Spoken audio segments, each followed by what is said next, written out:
So the controversy over the WeSpa incident continues to escalate, with protests now starting to mount against WeSpa. And of course, the panty waist loser group Antifa decided that they were going to try and do a counter protest.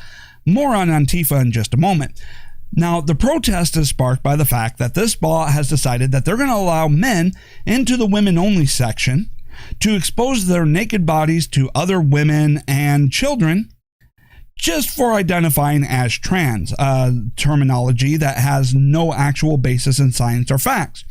There is no such thing as a trans person. Your gender, your sex, is determined by biology at the moment of conception, and no matter what you do or no matter how much you claim to be something different, it doesn't change the reality or the facts, and I am not going to play into your delusions. Now, with Antifa, here is a panty waist group. So loserly, they live in their parents' basement. Of course, most of them are pedophiles because their only hope of ever getting laid is from children who have no ability to defend themselves from Antifa forcing themselves on them. Now, these are losers in their parents' basements that have to coordinate with each other when to come out in their pajamas and then beg for protection from the police because they can't defend themselves. Now, of course, Paul Joseph Watson reports some of the violent incidences that happened during Antifa showing up at the protest at WeSpa. Mob surrounded and hit a woman with a skateboard. A street preacher was thrown to the ground and beaten. Another Christian preacher had his face split open. Another woman had her arm cut open with a knife. The mob assaulted a videographer. Another video journalist was assaulted with a club. A Hispanic couple were surrounded and had their signs ripped away. When a Latino man defended himself against the mob, police arrested him. They also tried to attack an Asian man wearing a rooftop Korean t-shirt. Others were also harassed and hounded by the mob. We've highlighted innumerable examples where prominent Antifa activists have turned out to be pedos and sex offenders. And so, yeah, it's no wonder that a group that is filled with a bunch of pedophiles and sex offenders love the idea that all they have to do is declare themselves a woman to be able to get access to a woman's locker room, which is the only place for many of them that they will ever have the opportunity to see a naked woman. Now, everyone wants to go off and act like Antifa is tough. They're not tough. They're a bunch of sissies. Think about this. In order for them to gain the courage to get out of their parents' basement from whom they are mooching from, they have to coordinate with mass numbers, wearing matching pajamas, bring along weapons, and even at that, they can only do this in cities where the Democrats are going to provide them police protection, as was seen when that Hispanic man, I don't know his name, was arrested for defending themselves. Oh, the police, you can't defend yourself against Antifa. That's not allowed. If everyone knew what sissies Antifa was, the whole idea of intimidation would completely collapse. Which is why you never see Antifa operating in Republican-controlled states or Republican-controlled cities. Because without that police protection, all that other stuff doesn't make a difference because they are such sissies. In fact, we had an undercover person with Antifa who was able to follow back and record how Antifa reacted when they went into a Republican area for the first time and didn't have the police protection. And here's how their little get-together after the protest looked like. Now, of course, Antifa needs to engage in violence. They have to because they lack the intellectual capacity to engage in any debate. Not that debate would help them because outside of the liberal media, no one would be dumb enough to go for their pro-pedophile, pro-fascist ideology. Antifa is so stupid that they believe flipping burgers at McDonald's is equivalent to rocket science. They cannot engage or form any intelligent or rational thought, which is why they go to violence. In fact, when you take a look at most violent hate groups, such as Antifa and Black Lives Matter, it is because they do lack the capacity for intellectual debate. Now, we were able to get a video of Antifa planning their counter-protest before the WeSpa.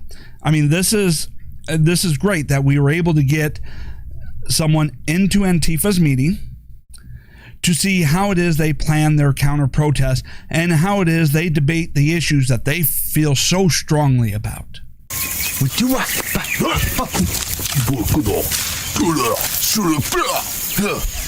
Aqui, acabou, haha.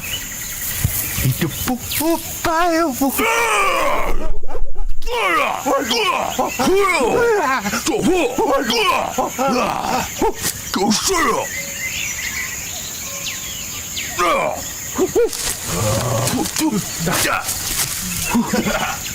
This is why it's so laughable when you hear Antifa making grandiose plans to invade the suburbs or to invade Republican states, to which we just laugh at them and we say, bring it. Just try it. In fact, you can come to my state. I live in the state of Iowa.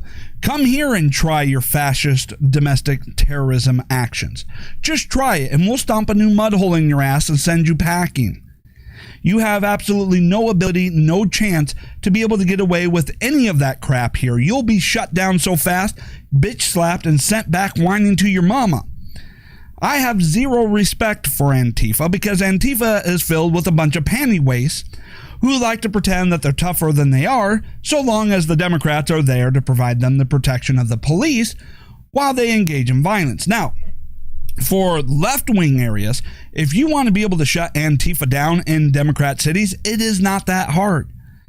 All right. Now, first off, conservatives from across the country, especially in red states, here's what we do. We just go to these Democrat states where Antifa is being protected.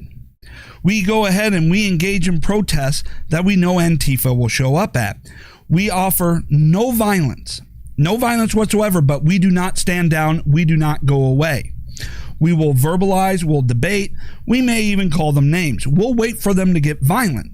Of course, while that's going on, we're going to make sure to call the police. Have the police there, the non-emergency number, because it's not like Antifa is a real emergency, but the non-emergency number.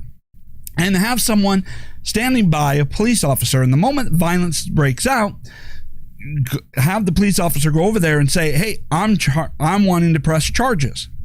Wanting to press charges for the violence. Criminal assault and battery. Now, here's why I say that.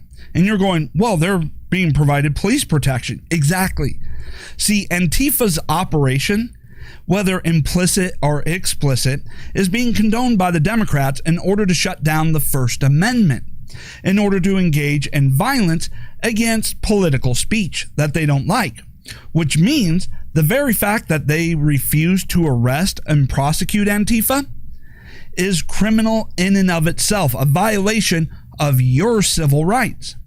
And so, as we go there, we protest, we let Antifa do violence. Yes, sure, we'll take a beating, and we'll voluntarily take a beating.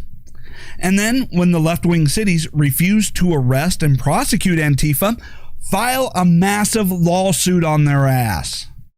We're talking about hundreds of millions of dollar lawsuit, class action lawsuit even, against these left-wing cities for their basic condoning of Antifa violently shutting down political speech in violation of First Amendment rights, basically setting up Antifa as the Democrats' paramilitary organization designed to engage in violence to prevent the exercise of the First Amendment. And the reason why I say conservatives from other states is because when we go off and we file that because we are citizens of another state, well, then that would have to be in federal court. And we can go judge shopping, filing in federal courts where we have Trump appointed judges to go off. And I'm willing to bet that after at least several class action lawsuits and these cities paying out hundreds of millions to a couple $1 billion, all of a sudden Antifa starts to become financially unpalatable, shall we say. And to avoid any further lawsuits, they will have to start cracking down on Antifa. And the moment Antifa loses its police protection, they fall apart altogether. That's how easy it is. Given the Democrats having a video after video after video of left-wing cities and Antifa engaging in violence, domestic terrorism, beating down people exercising their First Amendment with absolutely no repercussions whatsoever from these Democrats. No arrests or almost no arrests and almost no prosecution whatsoever, despite the level of violence, is not that hard to prove that there is some type of implicit or explicit relationship between them, and that they are operating with the blessings of these Democrat mayors, which means that they are vulnerable to massive lawsuits. Now, of course, the police protection would be pulled away, and they will be forced to prosecute Antifa for their assault, battery, felony, violence, and so forth, in order to avoid any further lawsuits. And without the protection of the police, Antifa falls apart completely because they are a bunch of sissy and panty waste. All right, so that's it. Do not forget to hit subscribe if you haven't already. Leave me comments down below. I will post the audio to this to my audio podcast, but you really need to watch the video in order to get the full effects of the clips. All right, thank you so much, and I will be back again soon.